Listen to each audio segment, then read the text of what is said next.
Correspondent Julia Steers reports from the capital, Khartoum.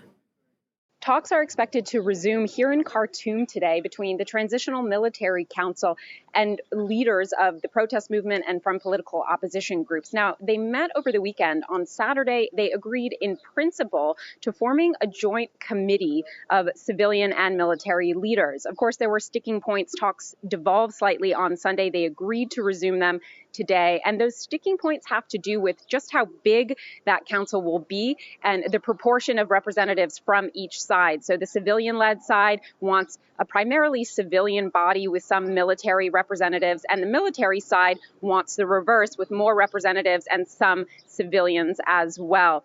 They're also disagreeing about just how long that transitional council will need to rule the country before they can host free and fair elections here. The military side says 2 years, civilian side says possibly 4 years are needed to carry out the necessary reforms in the legislative system and beyond to fully do away with the elements of the old Omar al-Bashir regime in order to create an environment that is conducive to hosting elections here. So we expect those conversations to resume today. In the meantime, the protesters are still in the streets. They say they will remain in the streets until their demands are met, until they have a civilian-led government firmly in place. So for now, they're staying out there. It's the only leverage that they have, really, their ability to stay in the streets in large numbers outside the military headquarters to keep the pressure on as these talks resume.